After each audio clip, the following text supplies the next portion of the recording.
Distinguidos señores y amigos, hoy, como siempre, vengo a traer a ustedes en este día 30 de enero del año 2013 una pieza de nuestro avatara, el venerabilísimo maestro Samael Aún Weor, extraordinariamente científica, profundamente humana y, digamos, asombrosamente inaceptada o no recibida por todos los guías y gobiernos del mundo. Es asombroso lo que allí, a la vista, a la luz de la investigación más elemental, se puede ver en relación a la posibilidad humana. Y cómo es de contradictorio nuestro mundo de la cultura, nuestro mundo científico, nuestro mundo académico, nuestro mundo de las religiones, llamadas a orientar a las almas para que alcancen su desarrollo y su estructura normal de manifestación. Y ante los gobiernos del mundo entero, ¿cómo es posible que se siga sustentando la cultura descabellada, ridícula y absurda, presentada pues para los científicos, filósofos, artistas y religiosos del mundo, por todos los medios educacionales del mundo, es decir, tanto en el orden del presupuesto de educación de cada gobierno, como de lo particular, y también de los científicos antropólogos. ¿Cómo es posible, digo yo, cómo es de asombroso que a la fecha sigamos nosotros entronizando como grandes guías de la humanidad, como grandes orientadores de la antropología, a títeres, a payasos, a impostores de relumbrón, como Darwin, con su teoría fatal de la evolución, o a Haeckel, con su monerón acuoso, ridículo y absurdo, o también a Huxley y a tantos otros con las teorías filosóficas de la evolución, de la selección de las especies, etc. Ante la evidencia plena, verificable, del conocimiento del origen del hombre, de la posibilidad humana, y que nosotros sigamos aquí obstruyendo, que nuestros gobiernos sigan, digamos, definitivamente como enemigos del hombre, como enemigos de la humanidad, como enemigos del Creador, llámese Tao, Cristo, Inri, o digamos, la unidad múltiple perfecta de lo divinal. ¿Cómo es posible que sigamos sustentando y educando desde las primeras letras hasta la máxima entidad de la academia esa triste payasada de los Darwin, de los Haeckel, de los Huxley y de tantos otros que entronizamos como grandes guías, siendo que son, ante la evidencia de los hechos, unos payasos, unos impostores, unos elementos cuyas filosofías y teorías no resisten el más mínimo análisis? Amigos, estoy asombrado. Con ustedes, una cátedra extraordinaria de la ciencia pura, de la filosofía auténtica del ser, de la más íntima posibilidad de religión para la humanidad, de la más posible, la más indicada, el más indicado camino hacia la realización del hombre como Señor y Rey de la creación, y no como un simple sujeto de producción y consumo, aquí embolatado, aquí confundido, aquí esclavizado de la naturaleza. Amigos, con ustedes, el muy venerable maestro Samael Aún Weor. Muchas gracias. Mucho se ha investigado sobre el origen del hombre, y en realidad de verdad, solo hipótesis es lo que han elaborado los antropólogos materialistas de esta edad decadente y tenebrosa. Si le preguntásemos nosotros a los señores de la antropología materialista cuál fue la fecha y el modo exacto como surgió el primer hombre, no sabrían ciertamente darnos una respuesta exacta.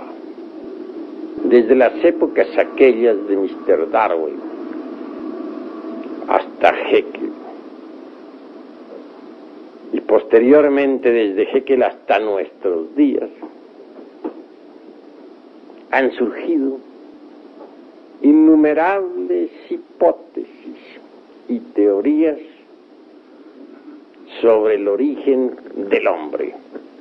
Empero, hemos de aclarar en forma enfática que ninguna de tales suposiciones puede ser ciertamente demostrada. El mismo Haeckel asegura con gran énfasis que ni la geología ni tampoco esa otra ciencia llamada filogenia tendrán jamás exactitud dentro del terreno de la mismísima ciencia oficial. Si aseveración de esta clase hace un Haeckel, ¿qué podríamos nosotros añadir a esta cuestión?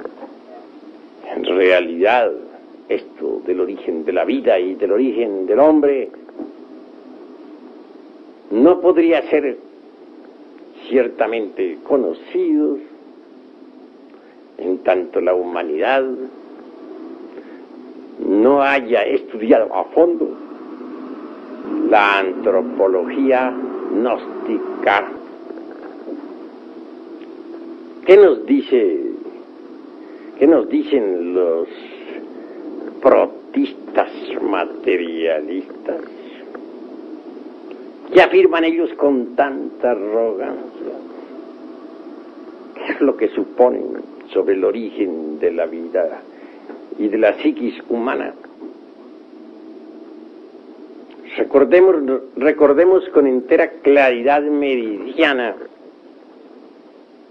al famoso monerón atómico de Haeckel entre el abismo acuoso, complejo átomo que no podía en modo alguno surgir de un azar, como lo supone ese buen señor, ignorante en el fondo, aunque alabado por muchos y muchísimos ingleses. Hizo gran daño a la humanidad con sus famosas teorías. Solo diríamos, parodiando a Job, que su recuerdo se borre de la humanidad y que su nombre no figure en las calles. ¿Creen ustedes acaso que el átomo del abismo acuoso el monerón atómico podría surgir del azar.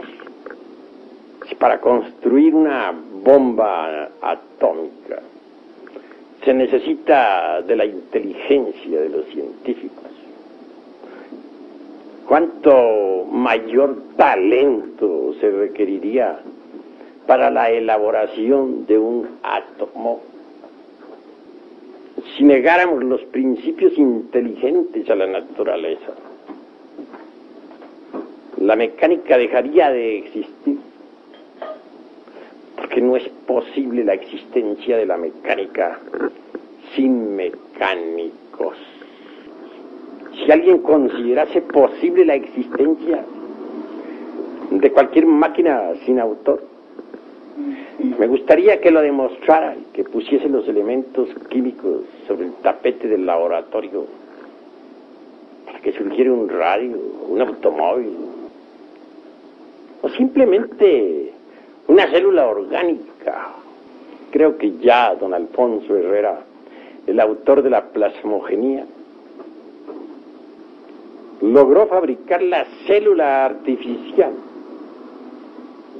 mas esta siempre fue una célula muerta, que jamás tuvo vida. ¿Qué dicen los protistas?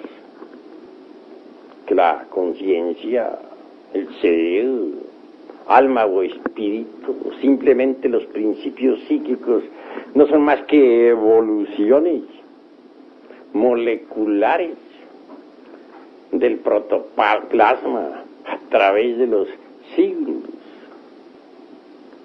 Obviamente, las almas moleculares de los fanáticos protistas no resistirían jamás un análisis de fondo. La célula alma, el batibius gelatinoso del famoso Haeckel, del cual surgiera toda especie orgánica. En el fondo de toda esta cuestión, y tras de tanta teoría mecanicista y evolutista, lo que se tiene es el afán de combatir al clero. Se busca siempre algún sistema, alguna teoría que satisfaga a la mente y al corazón para demoler al Génesis hebraico. Es precisamente una reacción contra el bíblico Adán y su famosa Eva sacada de una costilla, el origen viviente de los Darwin, de los Haeckel y demás secuaces. Pero deberían ser sinceros, manifestar su insatisfacción contra todo concepto clerical. No está bien que por reacción simple se dé origen a tantas hipótesis desprovistas de cualquier basamento serio. ¿Qué nos dice Mr. Darwin sobre la cuestión esa del mono catirrino? Que posiblemente el hombre devino de aquí. Sin embargo, no lo asienta en forma tan enfática como lo suponen los materialistas alemanes e ingleses. Mr. Darwin, en realidad, de verdad, dentro de su sistema, puso ciertos fundamentos que vienen a desvirtuar y hasta a aniquilar absolutamente la supuesta procedencia humana del mono, aunque éste sea el catarrino o catirrino. En primer lugar, como ya lo demostrara Huxley, el esqueleto del hombre es completamente distinto en su construcción al esqueleto del mono. No dudo que haya ciertas semejanzas entre el antropoide y el pobre animal intelectual equivocadamente llamada hombre, mas no exactitud definitiva o definitizante en esta cuestión. El esqueleto del antropoide es trepacista. Está hecho para trepar. Así lo indica la elasticidad y construcción de su sistema óseo. En cambio, el esqueleto humano está hecho para caminar. Son dos construcciones óseas diferentes. Por otra parte, la elasticidad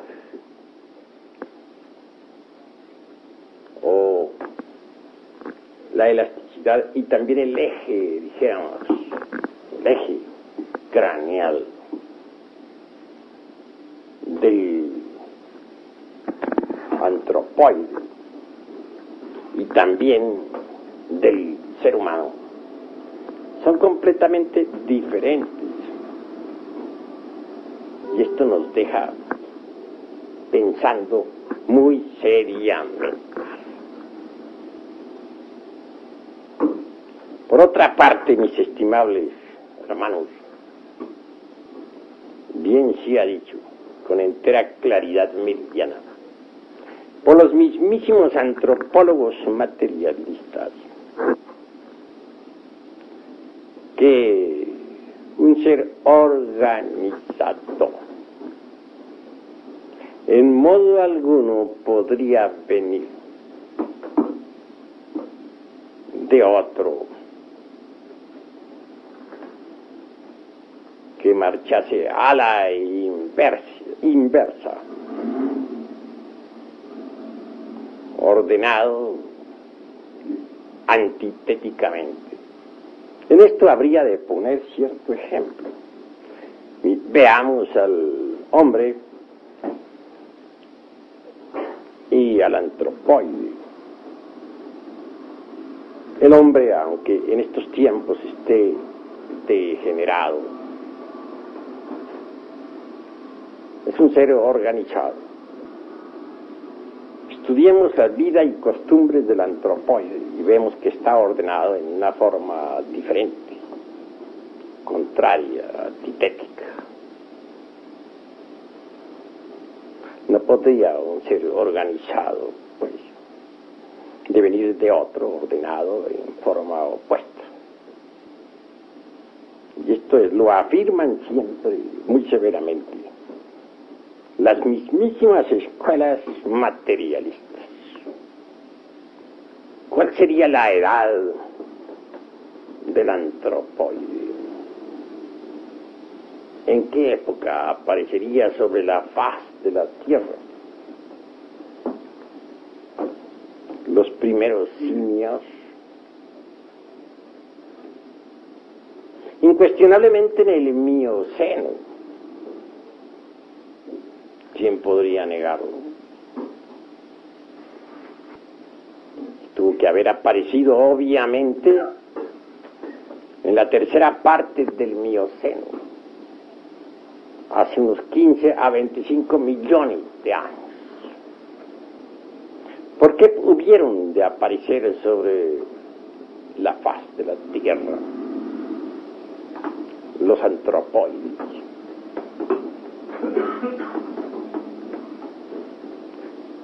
¿Podrían dar acaso alguna respuesta exacta los señores de la antropología materialista, los brillantes científicos modernos, esos que tanto presumen de sabios? Es obvio que no. Además, el Mioceno en modo alguno estuvo ubicado dentro de la famosa Pangea, tan sonada por la geología de tipo materialista. Resulta ostensible que el Mioceno tuvo su propio escenario en la antigua tierra lemúrica, continente ubicado antes en el Océano Pacífico, restos de la Lemuria. Tenemos todavía a la Oceanía, con la Gran Australia, la isla de Pascua, donde están tallados ciertos monolitos, etc. Que no lo acepte la antropología materialista por estar embotellada completamente en su Pangea. ¿Qué importa a la ciencia y que a nosotros? En realidad que no van a descubrir la Lemuria con las pruebas del carbono 14 o del potasio argón o del poleo. Todas esos sistemas de pruebas de tipo materialista están buenas como para un Molière y sus caricaturas. Por estos tiempos, después de las infinitas hipótesis de los Haeckel y de los Darwin y de los Huxley y todos sus secuaces, se sigue todavía entronizando a la teoría de la selección natural de las especies,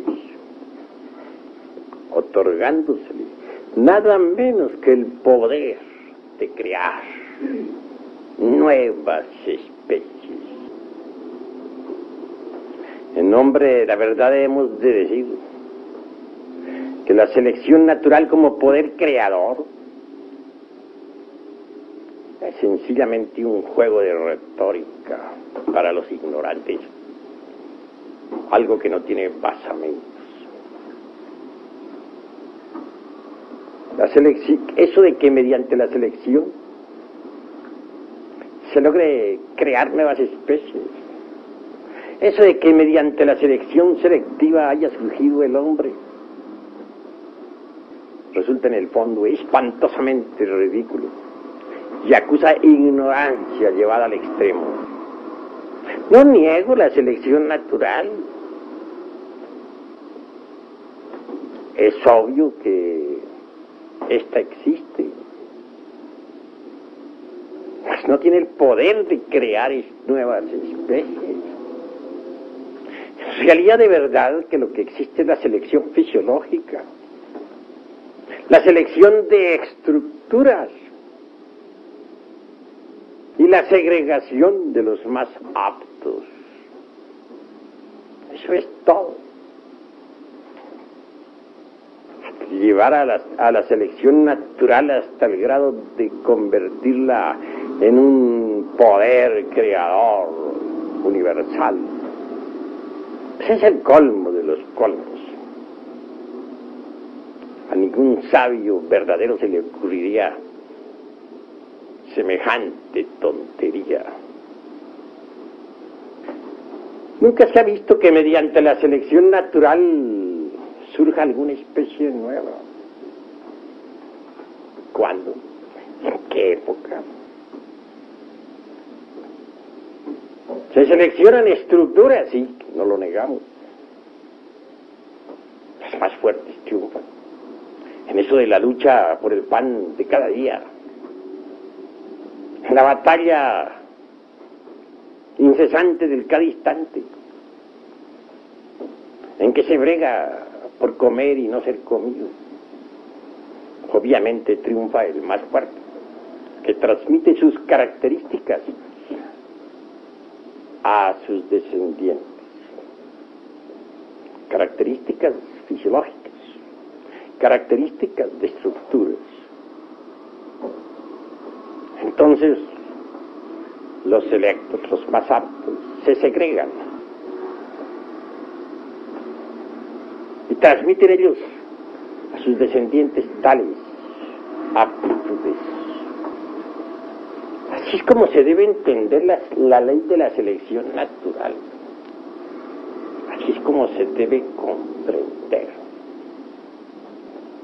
Una especie cualquiera. Entre las selvas profundas de la naturaleza tiene que luchar por tragar y no ser tragado. Obviamente resulta espantosa tal brega. Como resultado triunfan, como es natural, los más fuertes. En el más fuerte hay estructuras maravillosas, características importantes, son transmitidas a su descendencia. Mas eso no implica cambio de figura. Eso no significa nacimiento de nuevas especies.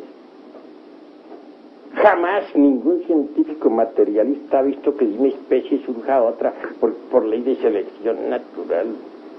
No les consta, no lo han palpado nunca. ¿En qué se basan? Es fácil lanzar una hipótesis y luego aseverar en forma dogmática que es la verdad y nada más que la verdad. Sin embargo, ¿no son ellos acaso los señores de la antropología materialista? Los que dicen que no creen sino en lo que ven, que no aceptan nada que no hayan visto. Qué contradicción tan terrible. Creen en sus hipótesis y nunca las han visto. Afirman que el ser humano viene del ratón. Eso no les consta. No, nunca lo han percibido directamente.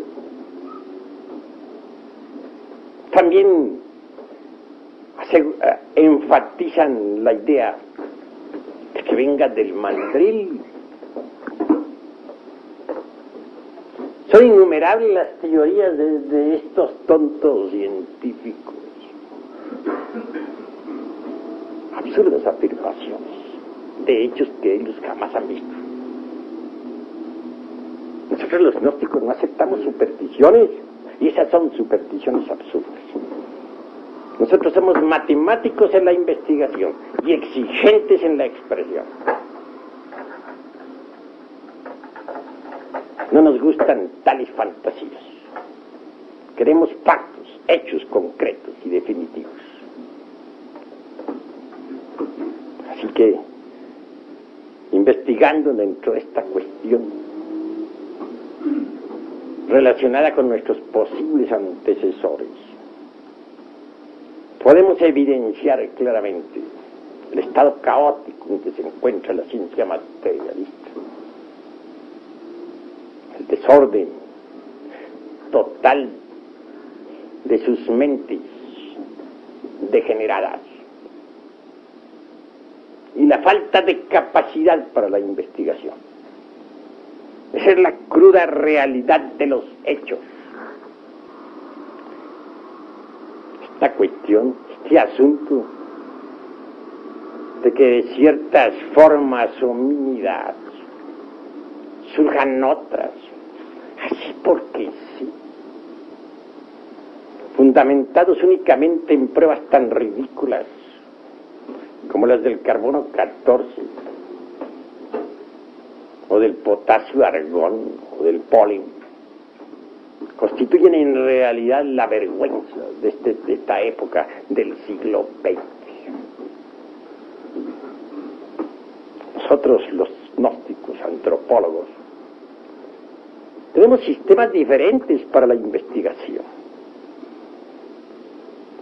Tenemos disciplinas especiales que nos permiten poner en actividad ciertas facultades latentes en el cerebro humano, ciertos sentidos de percepción,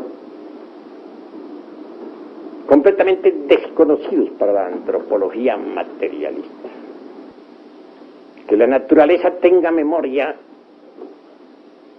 es lógico, y un día se podrá demostrar. Ya comienzan a hacerse ensayos científicos modernos. Pronto las ondas luminosas del pasado, o las ondas sonoras, para hablar más claro, del pasado, podrán descomponerse en imágenes que serán perceptibles a través de ciertas pantallas. Y ya hay intentos científicos en ese asunto. Entonces podrán ver los televidentes del mundo entero el origen del hombre y la historia de la tierra y de sus razas. Cuando llegue ese día, que no está tarde, el anticristo de la falsa ciencia quedará desnudo ante el veredicto solemne de la conciencia pública. Esa es la cruda realidad de los hechos. La cuestión está de la selección natural, del clima, ambiente,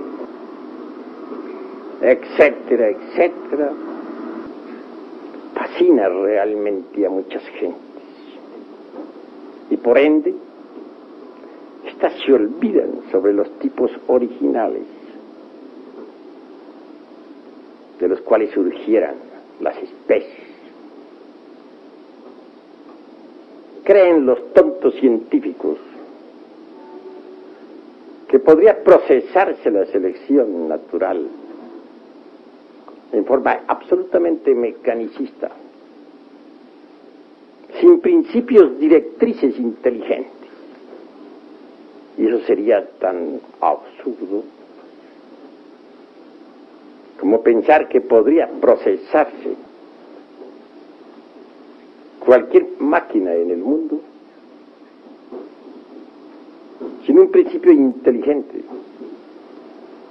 sin una mente arquitecto, o sin un ingeniero que le hubiese dado forma.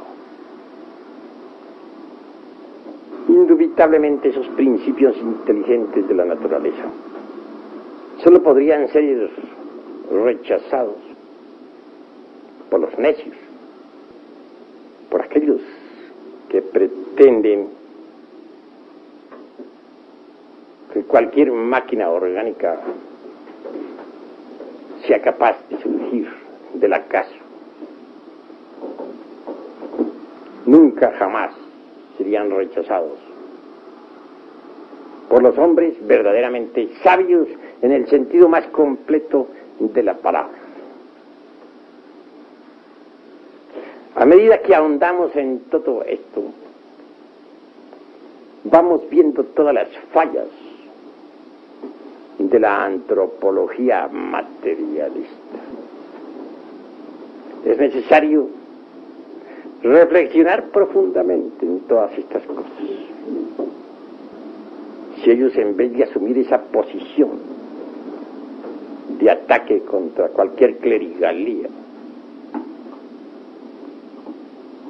hubiesen pasado por un previo análisis reflexivo, nunca jamás se hubieran atrevido a lanzar sus hipótesis anticientíficas.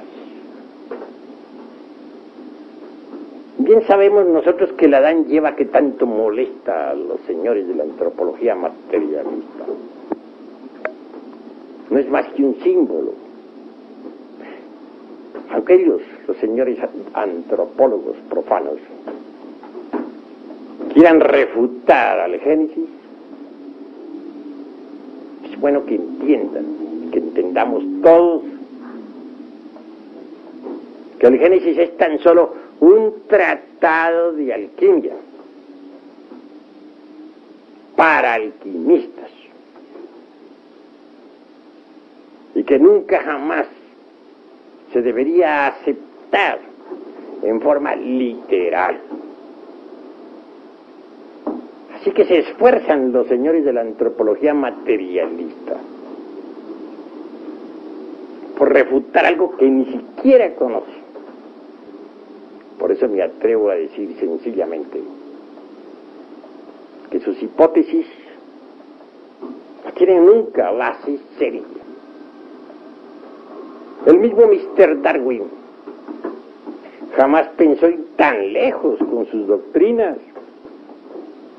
Recordemos que él mismo habla de las caracterizaciones. Después de que alguna especie orgánica ha pasado por un proceso selectivo de estructuras y fisiología. Incuestionablemente se caracteriza de forma constante y definitiva. Así que si el famoso antropoide o simio hubo de pasar por procesos selectivos, posteriormente asumió sus características totales y jamás volvió a pasar por ningún cambio. Eso es obvio. La cuestión aquella del noepitecoide con sus famosos 3 hijos, sinocéfalo con cola, el mono sin cola y el hombre arbóreo paleolítico, nunca han tenido en verdad verificaciones precisas, exactas. Son tan solo teorías sin basamento alguno. Por cierto, espantosamente ridículas. Quienes se afanan tanto por los mamíferos proximianos, cuáles son el famoso lemúrico,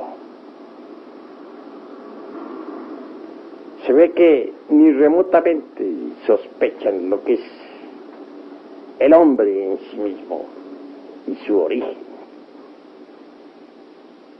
El famoso lemúrico, al cual se considera también como uno de nuestros antepasados, tan alabado por algunos científicos, por su famosa placenta discoidal. Nada tiene que ver con el Génesis humano. Todo eso en el fondo no son sino fantasías, desprovistas de toda realidad.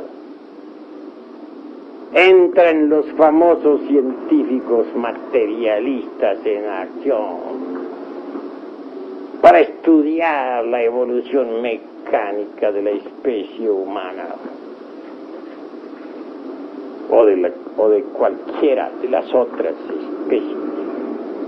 En mitad del camino, después de que éstas cristalizaron en forma sensible, pues antes habían pasado por terribles procesos evolutivos e involutivos dentro del espacio psicológico,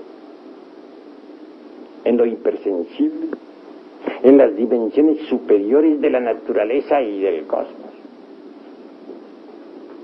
Claro, que al hablar nosotros así, se sienten los antropólogos materialistas tan nerviosos y molestos como los chinos cuando escuchan algún concierto occidental. Ríen, posiblemente ríen, sin saber ellos que el que ríe de lo que desconoce está en el camino de ser idiota. Se buscan semejanzas, sí. Se hace creer que la forma de la cabeza y de la boca del tiburón da origen a otros mamíferos, y entre ellos el hermano ratón.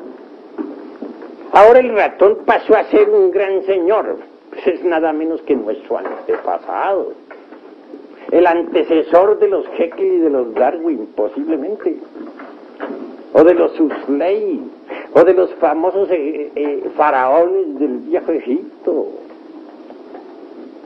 o de Einstein, qué sé yo. Se le considera como un mamífero proximino. Ha pasado en realidad de verdad a ocupar el primer puesto en las salas de conferencias. ¿Hasta dónde ha llegado en verdad la ignorancia del ser humano? No niego que el ratón no hubiese existido en la Atlántida. Por cierto que tenía el tamaño de cualquier cerdo. Ya sobre eso habla claramente don Mario Rosso de Luna, el insigne escritor español. Si existió en la Atlántida, tampoco le niego vida en la Lemuria. Pero que sea uno de los, sea si no el más importante, uno de los más importantes antecesores del hombre, resulta totalmente diferente. En verdad, que cuando no se conoce la antropología gnóstica, se caen los absurdos más espantosos. Entonces se inclinan los secuaces del anticristo ante el ratón, ante el tiburón, a quien también se le considera viejo antecesor, o ante el lemúrico, animalillo muy interesante, etcétera. Pero cuando uno ya conoce a fondo la antropología gnóstica, no cae en semejantes ridículos. Al analizar cuidadosamente los principios de la antropología materialista, descubrimos que sus fantasías se deben precisamente al desconocimiento total del gnosticismo universal. Eso de que porque un rasgo del rostro, etcétera, se parezca a otro, sirva de base para asentar una posible descendencia, resulta tan empírico en el fondo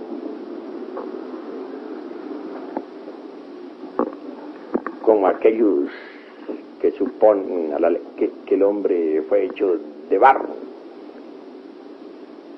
que lo toman en el sentido literal de la frase, entre paréntesis, sin darse cuenta de que eso no es más que algo simbólico. gérmenes originales de la gran naturaleza, hombres o bestias,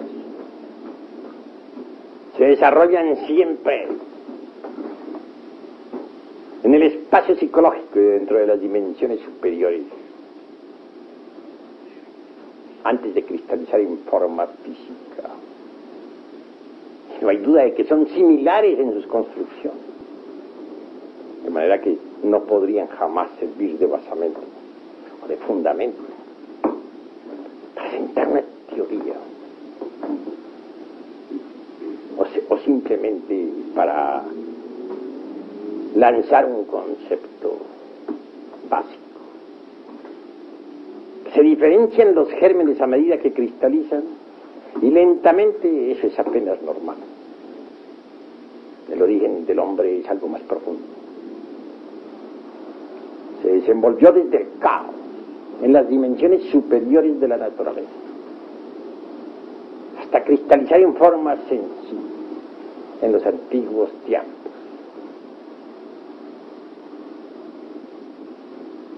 Incuestionablemente en futuro quedará al descubierto en estas conferencias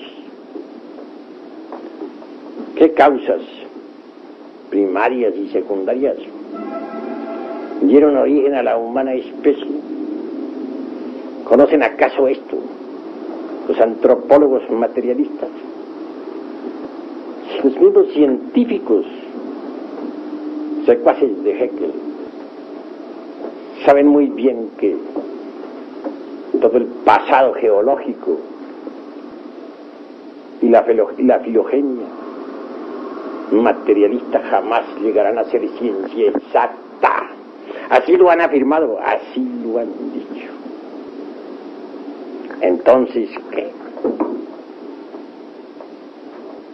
Estamos en una época de grandes inquietudes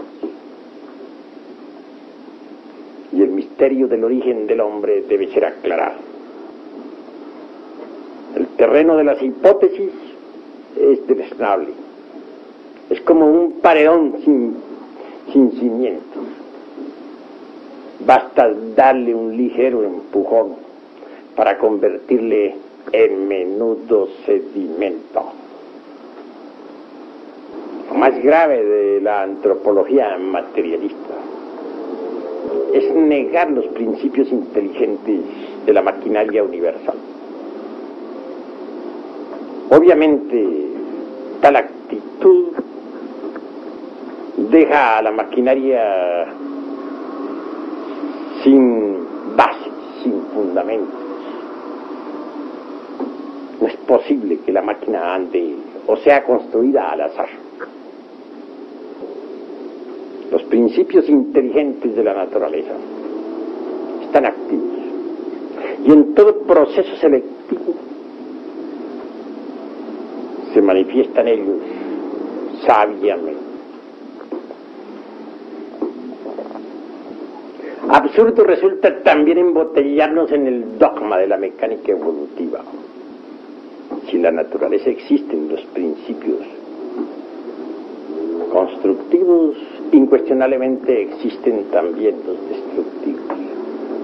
Si hay evolución en las especies vivientes, existe también la involución. Hay evolución, por ejemplo, en el germen que muere para que el tallo nazca, en la planta que crece, que echa hojas y que al fin da fruto. Hay involución en la planta que se marchita y que fenece y que por último se convierte en un montón de leños.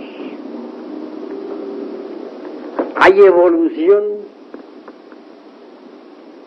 en la criatura que se gesta dentro del vientre materno, en el niño que juega, en el joven.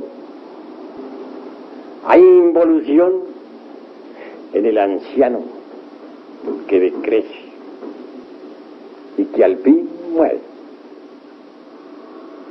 Evolucionan los mundos cuando surgen del caos a la vida. Después involucionan cuando al fin se convierten en nuevas lunas.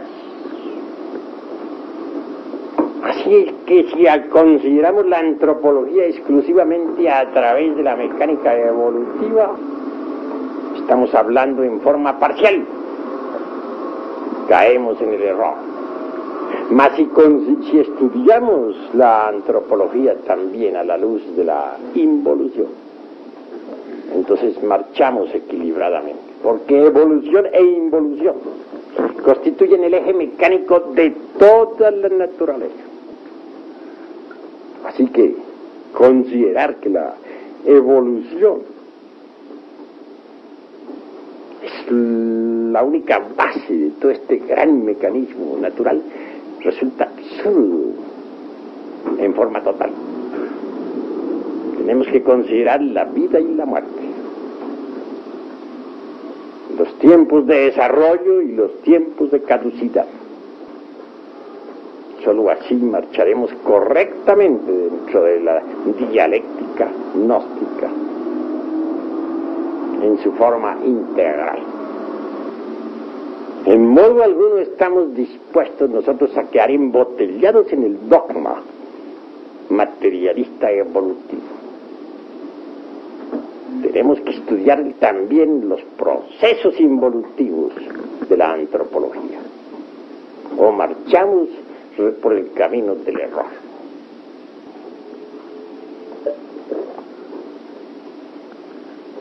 ¿Cuáles son los tipos originales de esta raza humana? ¿Quién los conoce? Nosotros tenemos métodos, sistemas científicos por medio de los cuales podemos ver, oír, tocar y palpar esos tipos originales.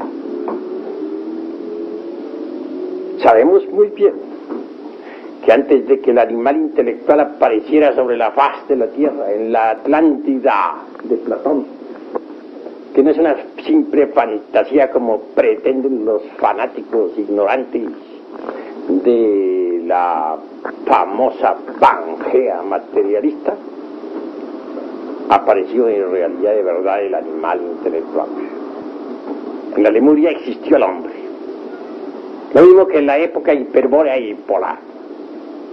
Mas estos son puntos que solamente iremos desarrollando en futuras conferencias, para mayor claridad de todos aquellos que escuchen y lean. La Atlántida realmente existió. Fue un continente ubicado en el océano Atlántico. Restos de la Atlántida tenemos nosotros, el archipiélago de las Antillas, etc. Las Canarias también son vestigios de lo que fue la Atlántida. Y aún la misma España no es más que un pedazo de la antigua Atlántida. Pero esto no lo conocen los fanáticos de la antropología materialista, ni los geólogos, tan atrasados en el fondo, capaces para proyectarse en el tiempo. ¿Cómo podrían ellos saber algo sobre lo que ocurriera hace unos tantos millones de años en la era miocena? ¿Qué saben ellos del mioceno? ¿Lo han visto, lo han tocado, lo han palpado? Si nosotros hablamos del mioceno es porque podemos verlo y sabemos que es asequible a aquel que sea capaz de desarrollar las facultades trascendentales del ser latentes en el cerebro humano. Pero la actitud de negación materialista es incongruente. Se dice que no se cree sino en lo que se ve, y ellos creen en todas sus hipótesis absurdas. Hipótesis que nadie ha visto, que a nadie le consta. En realidad, de verdad, nunca científico alguno vio surgir el primer hombre. Mas hablan ellos con tanta autosuficiencia como si hubieran estado en el Mioceno, como si hubieran visto a los antropoides surgiendo allá, de la antigua Lemuria. Entronizan a sus dioses maravillosos, como son los famosos lemurgos y también los mandriles,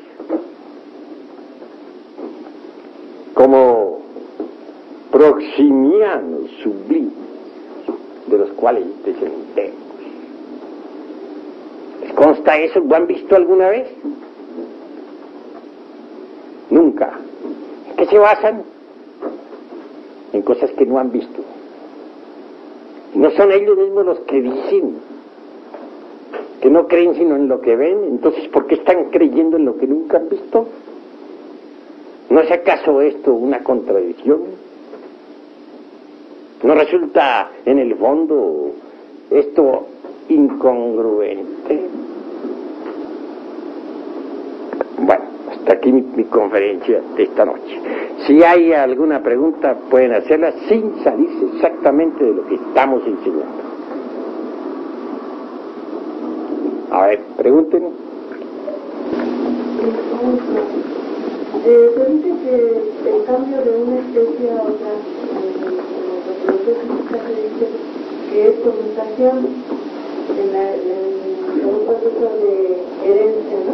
Por mutación. ¿Cómo? O sea, con un proceso de herencia por mutación, que ciertos genes se transforman para convertirse, para transformar la estructura precisamente del ser nuevo que va a surgir, digamos, ¿no? Entonces, quiere decir que en realidad no existen mutaciones entre las especies. Vamos con el mayor gusto a dar respuesta a esa pregunta. Estos tontos científicos de la antropología materialista creen que mediante los cambios ambientales y de clima se transforma en alguna forma, aunque sea en mínima parte, los órganos de la generación con posible mutación de genes, y darían a esas afirmaciones anticientíficas la calidad de exactitud y el poder de producir nuevas especies. Absurdo, porque nunca hemos visto nosotros a través de los siglos que los caballos se conviertan en otra cosa, que las águilas dejen de ser águilas, que los peces del inmenso mar se conviertan en gente. Ni siquiera los tiburones, a los que se les otorga también nuestra paternidad. Pobres tiburones que ya siguen en el mar tranquilos mientras nosotros discutimos sobre ellos por aquí, en estas tierras. Podrían jamás cambiarse en cosa alguna que no fueran tiburones. ¿Aseverar lo contrario? Es creer en lo que no se ve. ¿No son ellos acaso los que están diciendo que no creen sino en lo que ven? Entonces, ¿por qué se contradicen? Que haya dos tipos de creación o dos clases de teorías para afirmar el origen del hombre. La una por vía, dijéramos, instantánea, como aquel muñequito del Génesis bíblico, en el cual Jehová sopla terriblemente, o que sea a través de la mecánica evolutiva. Pues es cuestión, dijéramos, de preocupaciones para los señores de la falsa ciencia. Porque en el fondo realmente la raza humana tiene su prototipo original. Y antes de que los famosos mamíferos aparecieran sobre la faz de la Tierra, el hombre ya existía. Y esto lo iremos demostrando a través de nuestras sucesivas conferencias. Porque quiero que ustedes sepan que en estos estudios nos vamos a enfrascar durante varios años porque no se puede tener una preparación seria si no se conoce en realidad de verdad los principios científicos del gnosticismo universal. Es necesario estudiar la antropología en forma científica antes de que estudiemos las culturas. Maestro, una pregunta, pero a la vez quiero hacer un comentario al respecto. Evidentemente, pues, a través de la simple lógica dialéctica y la lógica matemática, siendo riguroso, el maestro ha demostrado de que la ciencia actual se contradice a sí misma, se contradice. Dice que no creen sino en lo que ven y precisamente afirman cosas que nunca se han visto. Nosotros podemos citar en este momento algo de la historia de la antropología materialista, cómo aparece más o menos en el siglo XVIII a través del pensamiento filosófico, de los filósofos, para salir una especie de ciencia que se va a llamar antropología, a través de unos señores que empiezan a recoger objetos antiguos, y por ahí empieza. Pero nosotros, a través de la psicología, de otra ciencia, podemos, digamos, hacerle una disección al hombre del siglo XVIII, en qué medio ambiente se encontraba, qué nivel del ser desarrollaba por lo general la cultura del siglo XVIII en Europa, y podremos darnos cuenta que está en un estado incipiente la misma ciencia materialista, y que a partir de esos postulados y de esas hipótesis han querido darle, como ya lo han dado, pues, organizados en las universidades, cuál fue el origen del hombre, y la arguyen con gran protocopeya y con gran énfasis, afirmando lo que el maestro ha citado, afirmando pues de que en el Mioceno, en el Plioceno, se dieron tales los catarrinos, los lemurios, el proceso evolutivo en el cual a través de otra ciencia que es la filogenia, afirman de que esos genes en un determinado momento por ambientación, por clima, como bien el maestro lo ha citado, a través de las 4 glaciaciones, han tenido mutaciones que van generando nuevas características en las estructuras, la estructura misma. Esto todo ya está demostrado por lógica que no es posible. Mi pregunta que viene a todo esto, maestro, es si para nosotros, los instructores, podemos llegar a demostrar, podemos hacerle frente, digamos, a la antropología física a través de una lógica, mostrarle que es ilógico mismo, también nos va a quedar un poco difícil demostrar a nosotros en el estado y en el nivel de ser que nos encontramos, demostrar lo contrario, demostrar la antropología no, demostrar de que los siguientes postulados que vamos a ver en las siguientes conferencias. Mi pregunta sería, ¿qué actitud propia debe tener el investigador gnóstico a partir de este instante? Que no sea una actitud similar a la de la ciencia materialista, o sea, nosotros asegurar cosas que no hemos visto tampoco, ¿no? ¿Qué actitud debe tomar a partir de esta conferencia en adelante el estudiante? Pues a partir de estas conferencias el estudiante gnóstico debe desarrollar precisamente las facultades que le permitan investigar la geología en sus formas más profundas, lo mismo que la filogenia.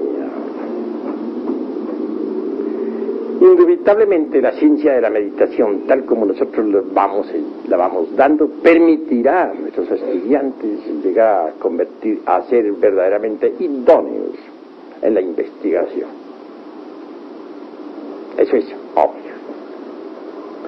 En cuanto a lo que estos señores, pues, a las afirmaciones de estos señores, claro que serán descuartizadas a través de nuestras distintas conferencias. Nunca jamás se ha visto que mediante la selección sexual genética un hombre se convierte en caballo, o un caballo se convierte en hombre, o que de un lemúrico salga un hombre. Todas las suposiciones de la rueda esa de nuestros antecesores, incluyendo el tiburón, que no se escapa tampoco, son más que empíricas, no tienen aseveración. vendrá en nuestro auxilio para demostración a ese mundo de los profanos materialistas. Los aparatos científicos mediante los cuales se podrá ver en la pantalla, como ya lo dije, la historia de la Tierra y de sus razas. Ya hay ensayos. Recordemos al cura Peregrini en Italia, que está descomponiendo en estos momentos los sonidos para transformarlos en imágenes. También hay algunos ensayos en los Estados Unidos. No demora el día en que los registros akáshicos de la naturaleza caigan en poder de la ciencia. Y entonces todo el mundo podrá ver la realidad en las pantallas. Como ya dije, el anticristo de la ciencia quedará ante el veredicto solemne de la conciencia pública, desnudo, en su crudo realismo, tal cual es. Mientras tanto, debemos nosotros despertar ese sentido maravilloso de la intuición pragna paramita a través de la meditación para investigar por sí mismos. Tenemos los aparatos de investigación adentro, aunque los materialistas no lo acepten. Desarrollemos, usemos esos aparatos inteligentemente. Obviamente que se hace necesario combatir a la ciencia materialista científicamente, y lo vamos a hacer para que nuestros hermanos, todos, incluyendo los instructores, los misioneros, queden debidamente preparados. Maestro, usted nos ha hablado del fenómeno físico-químico, del fenómeno biológico, pero existe también el fenómeno psíquico, el fenómeno conscientivo y el fenómeno ontológico, maestro. ¿Cuál es el origen del hombre en las escalas psíquico, conscientivo y ontológico? Si nosotros vamos a cerrarnos completamente a la banda, como se dice, como lo hacen los antropólogos materialistas, quedaríamos más que con los ganglios y el cerebro, la materia gris como perceptiva de los fenómenos psicoquímicos. Pero si ahondamos en todas estas cosas a fondo, venimos a descubrir precisamente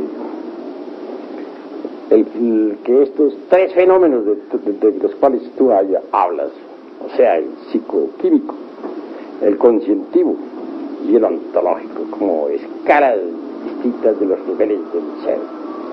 El psicoquímico o el químico que sirve de fundamento pues a lo psíquico para constituir lo psicosomático, obviamente está presente y todos ustedes lo han entendido o comprendido. En cuanto al conscientivo, realmente yo les digo a ustedes lo siguiente: el conscientivo tiene, dijéramos, un upadi, una base para la expresión sensible, cuál es el asiento vital de la vida orgánica. Pero si nosotros no desembotellamos la conciencia, no sería posible entonces llegar a la experiencia de lo real, de la verdad. Y no solamente tenemos que desembotellar la conciencia, sino la mente y la voluntad.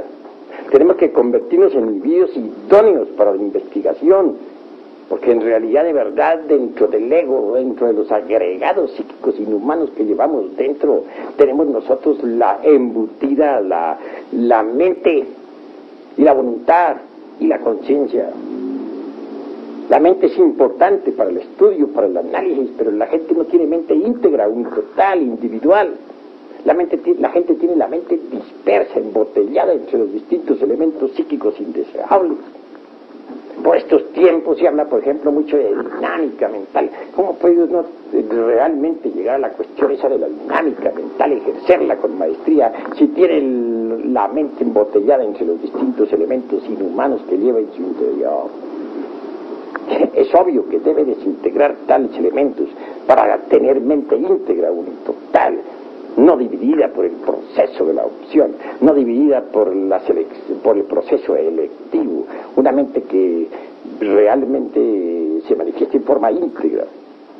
Y en cuanto a la conciencia en sí misma, la conciencia, pues, los tres aspectos, la conciencia es el último que dices tú. El punto de vista ontológico tenemos que ir mucho más allá, tenemos que pasar a la cuestión del ser en sí mismo. Porque lo ontológico es más profundo, se refiere al ser y a sus distintas partes autónomas y autoconscientes. Si uno no despierta la conciencia, nada puede saber de sí mismo, de su propio ser. Así pues es necesario despertar completamente la conciencia. Por ejemplo, veamos, mucho se habla por estos tiempos sobre filogenia. Pero ¿cómo podría conocerse la filogenia si no estudiamos la ontogenia dentro del proceso fetal? Bien sabemos nosotros que en el vientre, dijéramos en el claustro materno, se repite exactamente toda la historia por la cual ha pasado el ser humano en sus procesos evolutivos e involutivos. Quien quiera conocer la filogenia a fondo debe estudiar la ontogenia. Y nadie podría en verdad penetrar dentro de los misterios de la ontogenia y llegar a la filogenia exacta, no la filogenia materialista, si antes no ha despertado ciertamente en forma íntegra la conciencia. Y más aún, si no ha desembotellado la mente, si no ha logrado una mente íntegra, unitotal. Así que las clases que aquí hemos dado nosotros sobre psicología práctica, con fondo trascendental, deben convertirse, dijéramos, en asiento de todas nuestras ocupaciones diarias para convertirnos en investigadores competentes de la ciencia gnóstica. Maestro, me queda otra inquietud con respecto a lo que se hablaba de mutaciones. Maestro, hay ciertas épocas, tal vez catástrofes, que permiten muchas veces que se crucen especies. ¿Cómo explicarle a la psicología humana, a los que desconocen totalmente el proceso del despertar de la conciencia gradual, que hay ciertas épocas en que las especies se pueden cruzar y dan origen a ciertas monstruosidades? Pues esto realmente es inasequible para la ciencia oficial. ¿Qué puede saber la ciencia oficial sobre el modo como esos tres factores, por ejemplo, como cuáles son las tres fuerzas primarias de la naturaleza y del cosmos, se polarizan?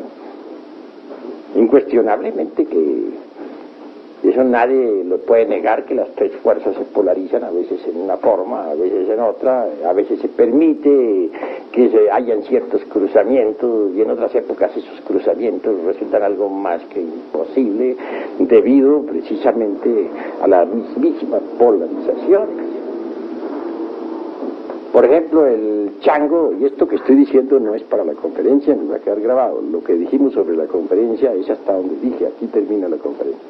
Por ejemplo, el chango, ya hablando aquí entre nos, pues indudablemente tiene origen humano.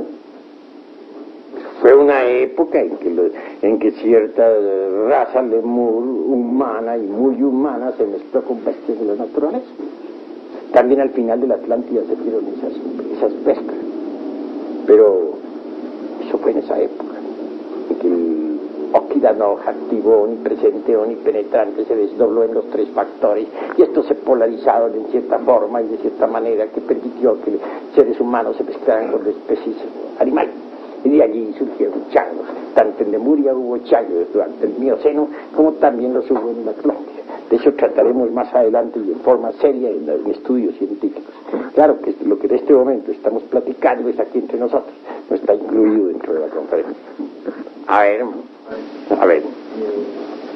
Acerca de que entendido de la cuantificación de años atrás, geológica, o sea, la antropología se basa mucho en la geología para poder citar pues, el hombre antiguo en qué época apareció. Estos planteos de la geología también sabemos muy bien que es un riguroso estudio de observación sobre formaciones geológicas. A estas formaciones geológicas le han llamado, como bien sabemos todos, la era primaria, la secundaria, la terciaria y la cuaternaria en la cual estamos.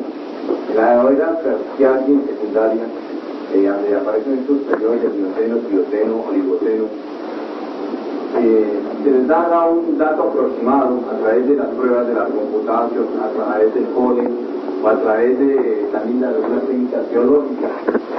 Le dicen, tal formación geológica tiene tantos años, y si el esqueleto está allí aparecido, que hace tantos años apareció este hombre, según en la profundidad en que se encuentra. Estas formaciones en sí mismas sí corresponden, maestro, a los años que pone la ciencia oficial. Bueno, la pregunta que tú me estás haciendo no está dentro de la conferencia de hoy. No, porque tenemos que ceñirnos estrictamente a lo que hemos enseñado hoy. Nada más, pero te la contesto con mucho gusto. Obviamente que esas clasificaciones son absurdas en un 100%. Que en realidad, de verdad, las eras que tú has citado tienen cada una de sus correspondientes escenarios. Hoy me limito solamente a decir que el Mioceno tuvo por escenario la Lemuria. Así pues, al citar nosotros eras, nos apartaremos totalmente durante estas conferencias, durante este ciclo de investigaciones y de estudio, de las concepciones cronológicas materialistas. Vamos a ceñirnos estrictamente a la antropología gnóstica. A ver. Yo creo que una de las grandes dificultades también de entenderlos en la antropología oficial es que definitivamente la antropología oficial no acepta ni la Lemuria ni la Atlántida, ni siquiera habla de él.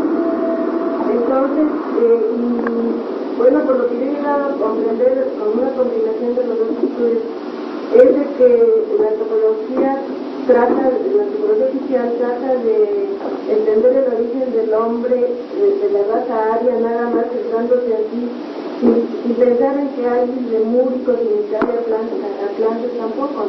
Entonces creo que ahí hay una gran confusión también.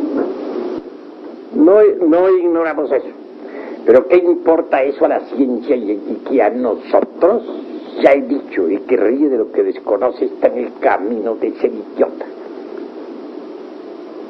Que vamos a quedar nosotros también embotellados dentro de la famosa Pangea materialista,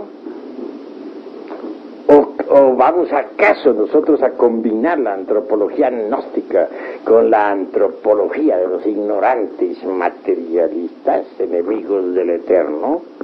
Jamás. Al contrario, nosotros vamos a combatir la antropología materialista con la antropología gnóstica y vamos a demostrar científicamente el absurdo de la antropología materialista. Ahora solamente me propongo, en realidad de verdad, prepararlos a ustedes para que queden lo suficientemente fuertes para la batalla.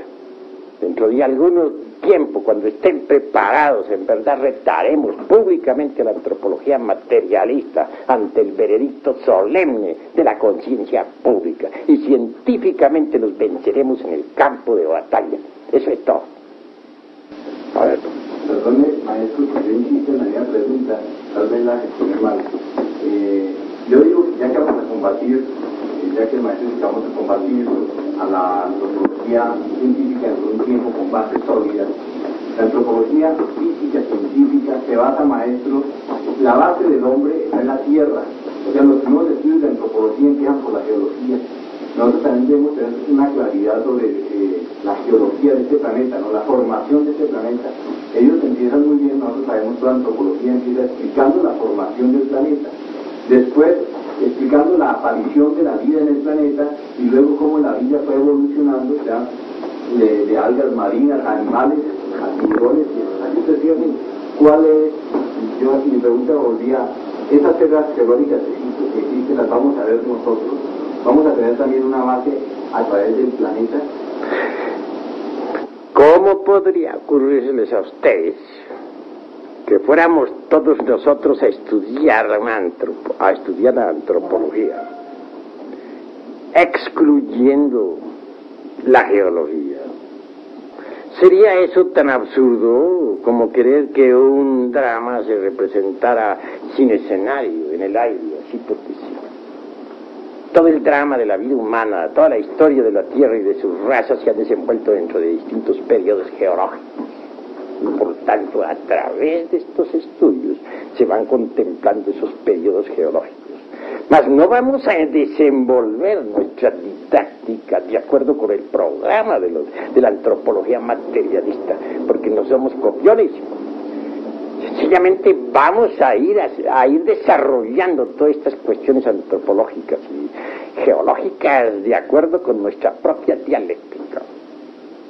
Hoy solamente he querido poner como principio Lemuria y Atlántida, los estudios que habrán de procesarse a través de nuestras exposiciones antropológicas, irán echando cada vez más y más luz sobre la cuestión geológica de Lemuria y Atlántida y en general sobre los distintos procesos geológicos de la Tierra a través de los millones de años que han transcurrido.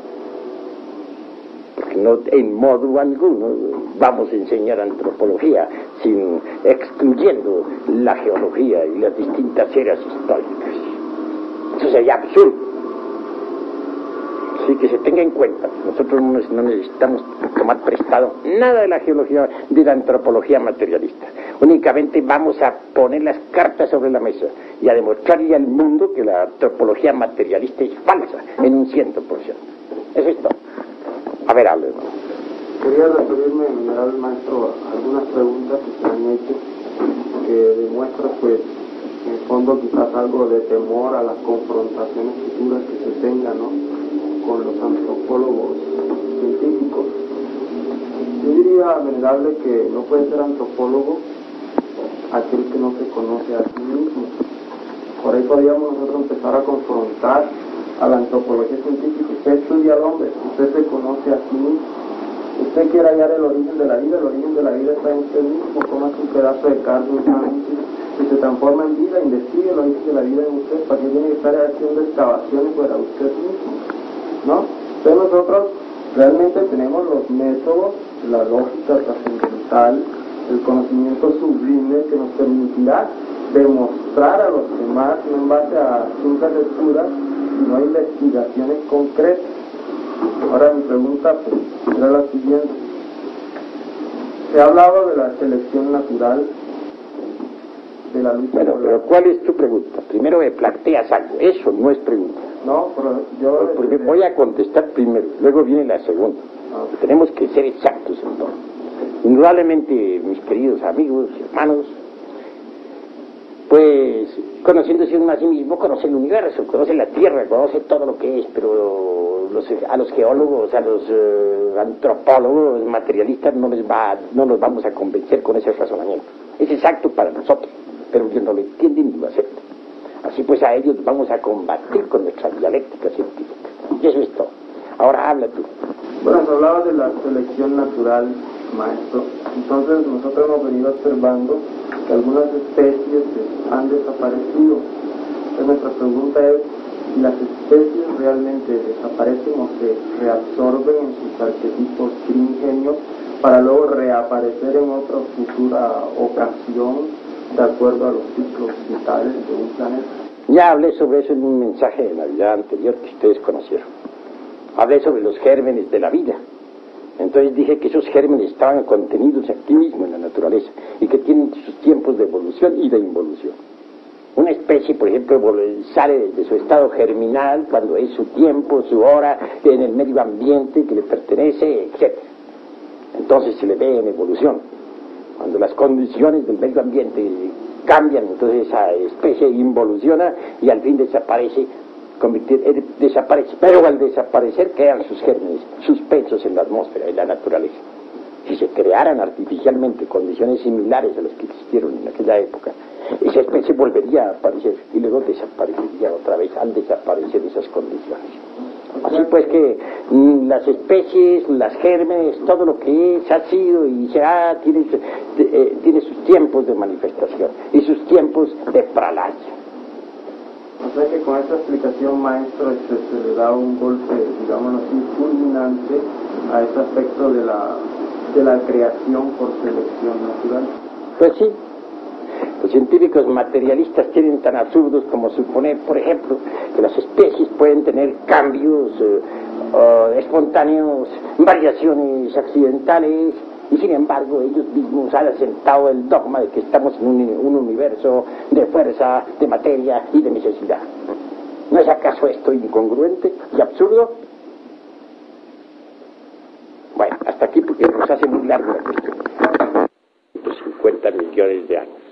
Obviamente, la única forma, o lo único que puede en estos momentos darnos a nosotros la razón y demostrarlo, será cuando aparezcan esos aparatos que actualmente se están haciendo experimentos. Uno de los experimentos se están haciendo en Italia y otro en los Estados Unidos, y ya se han obtenido muy buenos resultados. Se ha conseguido, por ejemplo, descomponer la imagen, las ondas sonoras correspondientes a Jesús de Nazaret y convertirlas en imagen. La imagen presentada fue muy correcta. Se sigue con esos experimentos. Claro, esto que estoy diciendo aquí no es para las pláticas, sino esa parte.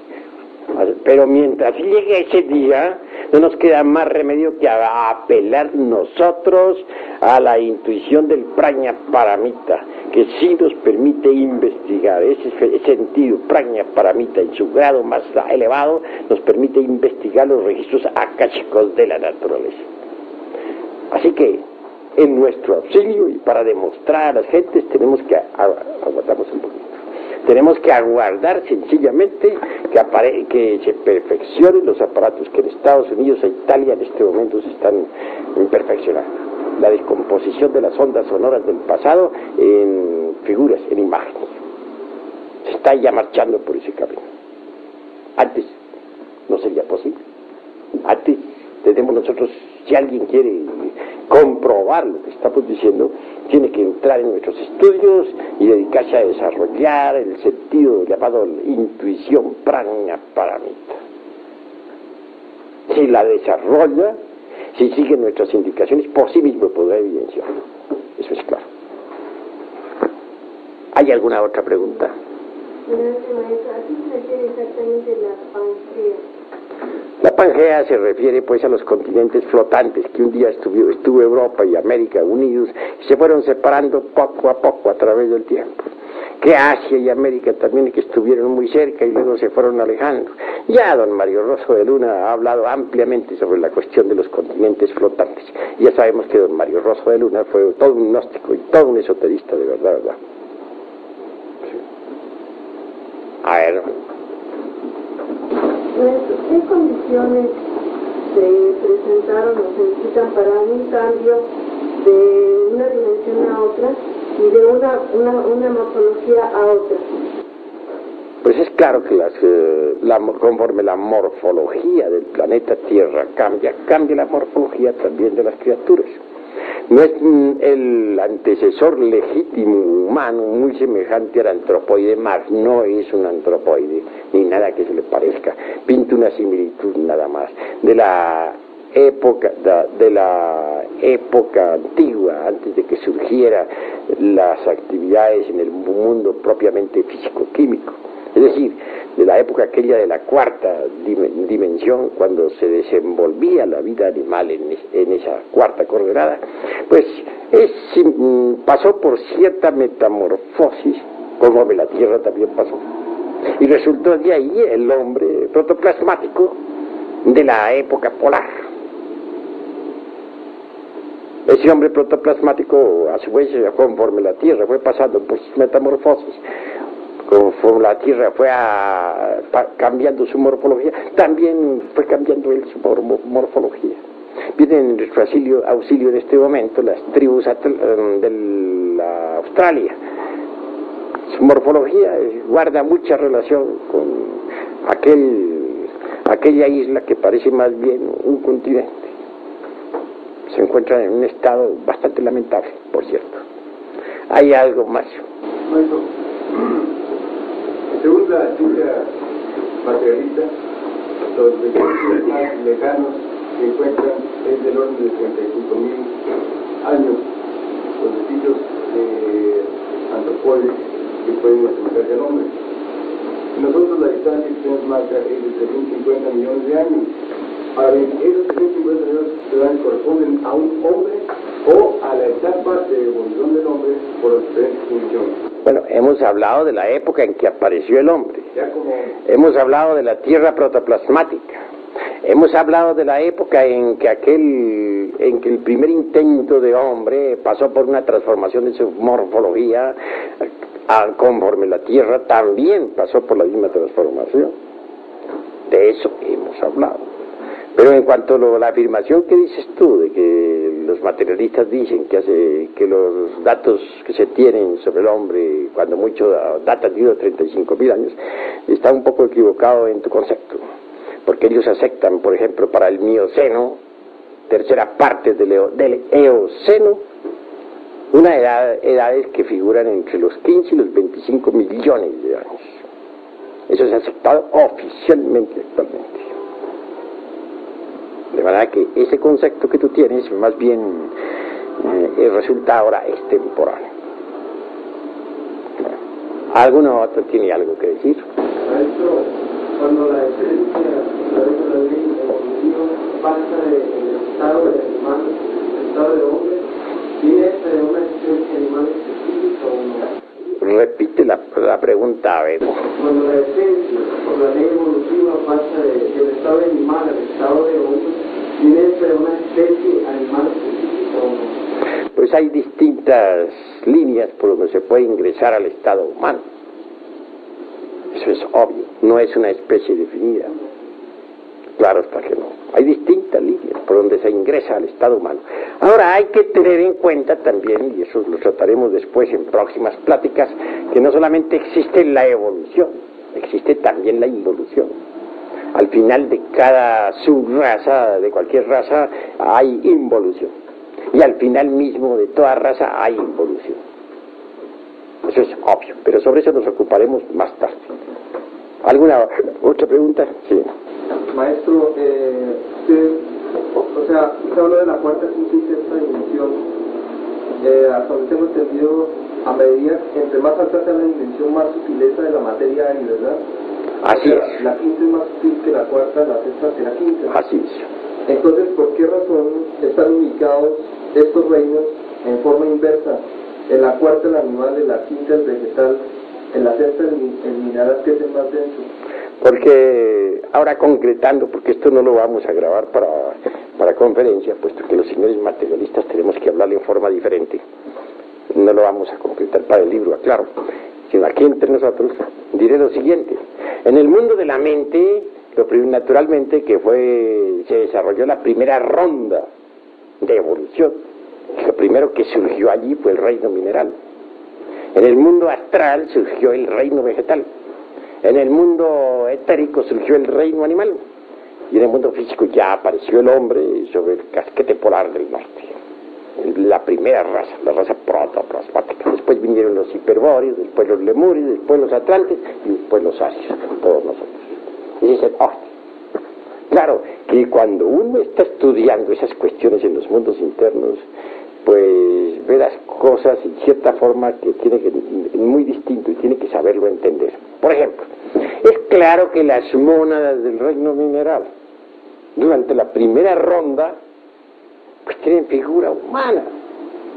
Y entonces uno tiene la tendencia a pensar que todos eran humanos ahí.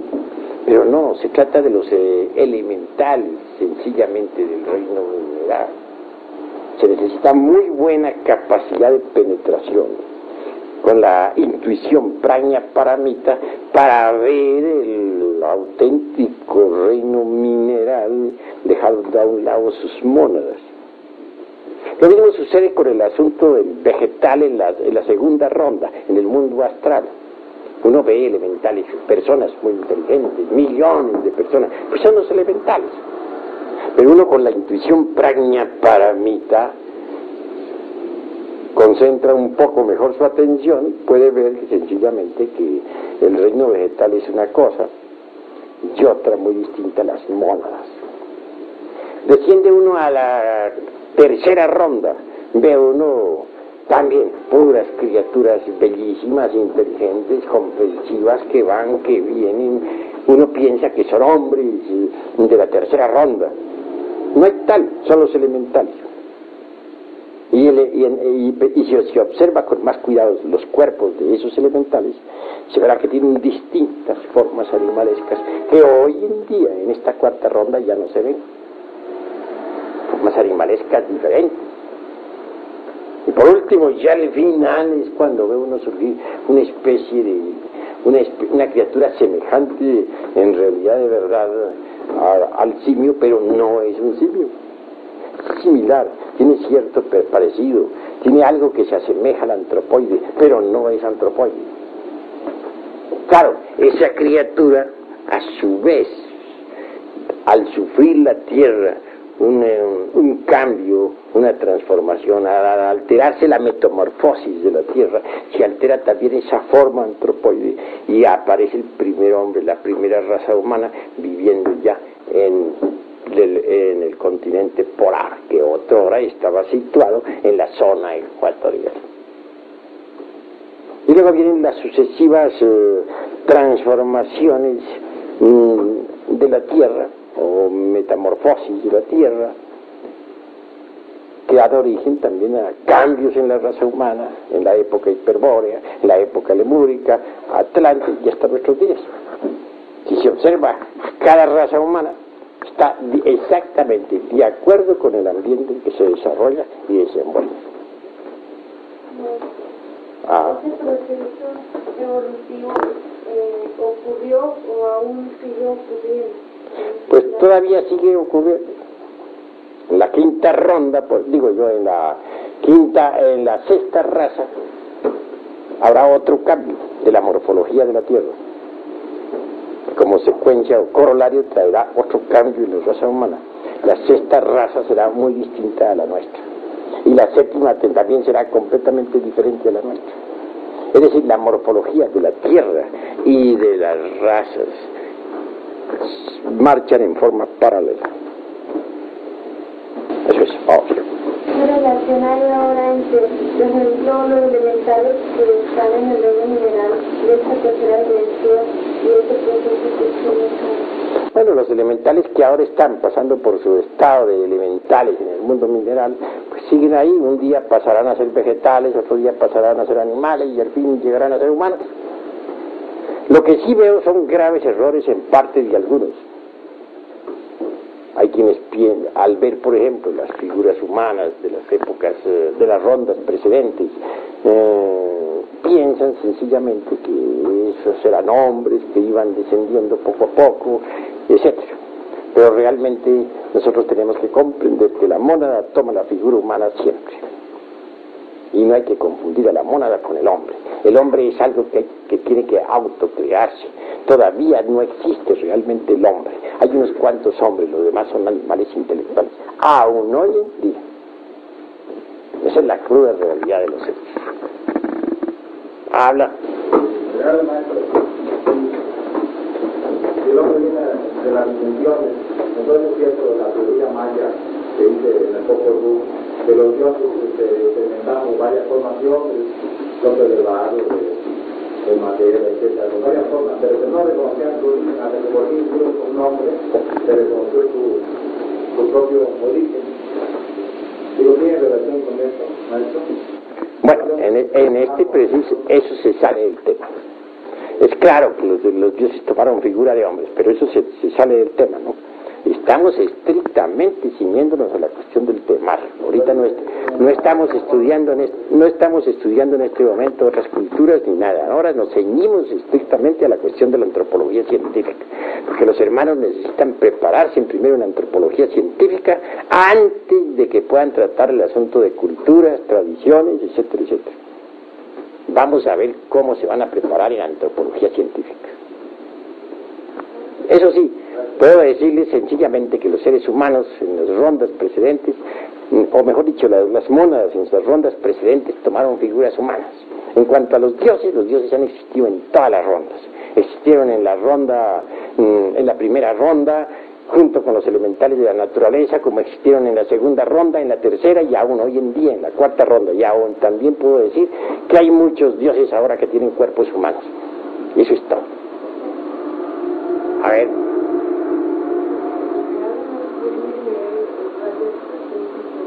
¿Cómo? ya no estamos en rayo de creación. Háblame de antropología científica. A ver, otro ya. Es que tengo entendido que en la ciencia de los hombres, o sea, la ciencia materialista, ellos dicen que el hombre es primero mineral, después el hombre en su formación, nosotros al formarnos, y usted hizo relación de eso. Es el hombre realmente al formarnos, se forma primero como mineral, después como vegetal, después como animal y después pasa a humanoide en su formación, en el momento en que el feto se forma, maestro. ¿Es así? Pues tal como lo hemos planteado, ellos tienen que reconocerlo porque así es. Pero sucede que no se concentran, no ponen la debida atención en esos procesos de recapitulación fetal que son tan importantes. Téngase en cuenta que, como les digo, la ontogenia es la base misma para conocer la filogenia. Ellos andan buscando el origen del hombre fuera de sí mismos y están completamente equivocados. Tengo entendido mucho que sí lo aceptan, porque mi hija,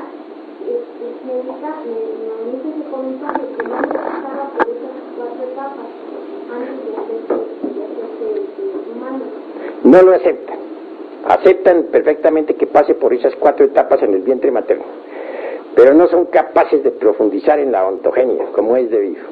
Porque si de verdad aceptaran la ontogenia como es debido, no andarían buscando changos para saber de dónde nace uno, ni andarían asentando teorías tan absurdas como esa de en que se dice que venimos del ratón, o que de perdida venimos del mandril.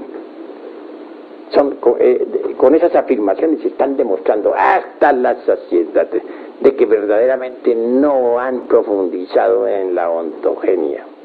No sería posible, repito, conocer la filogenia si no ahondamos en los misterios de la ontogenia. Eso es lo que les está pasando a ellos, a los científicos materialistas. Ahora bien, si aceptaran de verdad la cuestión de que hemos pasado por los 4 reinos, deberían ahondar más en ese asunto. Tendrían que no negarle a los 4 reinos sus mónadas. Sin las mónadas no sería posible en realidad de verdad entender los procesos evolutivos de los 4 reinos de la naturaleza, ni el paso de cada uno de nosotros a través de los 4 reinos. Así pues ellos no saben de esas cosas. Ellos están únicamente buscando pruebas por otro lado.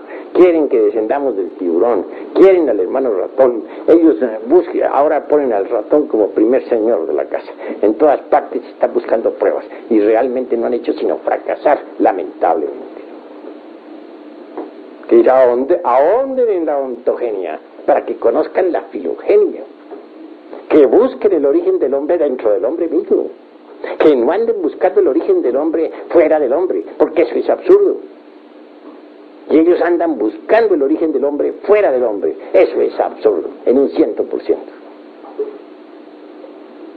A ver, habla. Maestro, usted nos indicaba de que la tesis gnóstica es de que el hombre, el origen del hombre proviene del mono, de una unión de relación entre hombres y bestias, cierta clase de bestias. ¿Esas bestias existen hoy en día? Lo que he dicho es que los monos sean los descendientes de Lemuria, como orangutanes, gorilas, chimpancés, o los descendientes de Atlántida, como los catirrinos y platirrinos, etcétera, tienen un antecesor que es el hombre y la bestia. Porque ciertas tribus lemúricas se mezclaron con bestias y de ahí resultaron determinados tipos de simios. Lo mismo sucedió al final de la Atlántida, de manera que hay bestias que son, hay simios que vienen de Lemuria y hay otros que vienen de final de Atlántida. Algunos simios vienen del Mioceno y de la mismísima época mesozoica, y hay otros simios que vienen del final de la Atlántida. Esa es la cruda realidad de los hechos. General maestro, una pregunta que le hizo, se refería al origen del hombre y usted hablaba de 350 millones de años aproximadamente. pero yo creo que más que todo debemos tratar de precisar la diferencia. Que en realidad de verdad, si quieren que les especifique, con mucho gusto les especifico. Obviamente que hay que distinguir entre el hombre y el animal intelectual. Eso es obvio. Hombre son los de la época, las tres primeras razas. Animal intelectual. ¿Cómo nació el animal intelectual? Fue de la mezcla de algunos hombres que degeneraron durante la época del Mioceno, o sea, tercera parte del Eoceno. Se mezclaron con bestias de la naturaleza. Y ahí nacieron determinados monstruos, como ya les dije, ciertos simios de cuatro patas que se sostenían sobre las palmas de las manos y los pies, con rostros azules, otros con rostros rojos, y que hablaban, que de pronto se erguían sobre sus dos pies, gigantescos, horripilantes, e innumerables bestias de toda clase. Obviamente que de algunas de esas bestias humanas salió lo que se llama en realidad de verdad el animal intelectual que hoy en día todavía existe. De manera que en nombre de la verdad tengo que decirle que ustedes vienen de esa mezcla. Son animales intelectuales. Será un poco duro para ustedes, pero la verdad. Distíngase entre los animales intelectuales y los hombres. Los hombres son de la primera, segunda y tercera raza. De finales de la tercera raza para acá son puros animales intelectuales. Mezcla de hombres que se degeneraron con bestias de la naturaleza. Y ahí surgieron los animales intelectuales. Claro, antes de poder caminar sobre sus dos pies, pasaron por ciertos cambios muy difíciles para tomar la semejanza de los hombres reales. Esto no quiere decir que no hayan tenido el órgano conductivo, la cola, como usted ya lo sabe. Pregunta. Perdón, maestro, o sea, a lo largo de su disertación fue relacionando el aspecto morfológico con el aspecto ontológico, ¿verdad? Podríamos decir que esa es la metodología de la antropología gnóstica, apelar, digamos, al aspecto físico o cambio de la forma, y aparte de eso, el estudio de la esencia, ¿no?, de la mónada. Mira, voy a decirte, la cruda realidad de los hechos es que si tú estudias la ontología, la morfología, no podrías entender esto, ¿no?, a fondo, ¿no? Obviamente que dentro del vientre materno, es decir, de la ontogenia, puedes descubrir las huellas del ser humano, por dónde ha pasado, cuáles son sus fases, sus cambios, su morfología, etcétera, etcétera, etcétera. Y es relacionado exactamente a la ontogenia con la filogenia. He hecho pasar por la mente de ustedes, ¿no?, todos los procesos de la filogenia a través de la ontogenia. Y llego a la conclusión de que si queremos conocer la historia del hombre realmente, los procesos evolutivos por los que hemos pasado, necesitamos forzosamente ir al vientre materno. Ahí vemos en la ontogenia todo el proceso histórico de la filogenia. Esa es la cruda realidad de los hechos. Que hayamos sido piedra, exacto, que hayamos sido planta, que hayamos sido animal, correcto. Pero obviamente no sería posible el movimiento de la filogenia si no existieran las mónadas. Son las mónadas precisamente del reino mineral que pugnan, luchan por llegar un día al vegetal. Son las mónadas vegetales que un día luchan por llegar al animal. Son las mismas mónadas del reino animal las que un día originan el primer espécimen de hombre, que mediante un cambio morfológico de acuerdo con la tierra hace que aparezca realmente el hombre primitivo, el hombre real. Claro, al llegar a esto de hombre primitivo, hombre real, pues estoy hablando en una forma simbólica, pero me estoy refiriendo a la figura humana, porque ya sabemos que para poder fabricar al hombre, pues hay que trabajar mucho dentro de sí mismo. Pero no me estoy deteniendo en esos análisis ahora, porque quedarían ustedes confundidos. ¿Hay alguna otra pregunta? A ver, anda. Dos preguntas, ¿no? La primera, con respecto al nuevo dato que dio o aclaró, respecto a que nosotros venimos finalmente de una mezcla con animales de raza anterior, que nuestro último tomamos una forma animalesca y nos fuimos parando. Yo haría una pregunta, maestro. Todos estos cuerpos que se dejaron, se perdieron, se enterraron, ¿no serán los que está tomando la antropología materialista para dar por sentada la tesis de la aparición del hombre? Realmente que no, porque la antropología materialista está poniéndonos una cadena absurda. Tiburón, primero que todo, lagarto segundo, opossum tercero, luego el animalillo lemur, y con posibilidades del ratón, que ya como les dije pasó a ocupar un puesto muy elevado, y luego sigue el mono, y por último el gorila, y del gorila ahí la cadenita. Una cadenita absurda porque faltan los eslabones. ¿Dónde están? Ellos ligan en una forma mecánica todo esto, pues, no solamente desde el tiburón, sino desde mucho antes. Es más, desde la célula esta que el maestro ha citado en la profundidad de los mares, y más atrás de la aparición misma del planeta, que es la pregunta que se hace 8 días, sobre el escenario. Cuando el maestro dice, bueno, en la cuarta ronda, cosa que vamos a explicar cuando vamos a presentar, aparece el hombre o la figura humana, ya aparece físicamente, aparece sobre el planeta, sobre la raza polar, que en ese momento estaba sobre el meridiano, sobre el Ecuador, en ese entonces. Cómo la antropología necesita, y quiere, y es necesario para nosotros tener también una claridad como la hemos tenido en lo que ya ha dicho el maestro, una claridad también respecto a la aparición del planeta. O sea, a través de una lógica poder demostrarles que lo que ellos exponen, cómo apareció el planeta a través de la nebulosa que se fue condensando y aparece con este planeta con el mar, y ahí va a salir la célula esta que se va a salir en algas, y de las algas de tiburones, ahí digamos. Correcto, estoy de acuerdo con eso, pero si nosotros hiciéramos una mezcla de todo eso ahora, si mezcláramos nosotros en este momento las cuestiones de la cosmogénesis con la antropología, en estos instantes, en primer lugar, no nos alcanzaría toda la noche, nos echaríamos aquí por lo menos unos 6 meses, tendrían que traernos el desayuno por debajo de la puerta, esto no concluiría jamás. Vamos a ir desarrollando el tema por orden.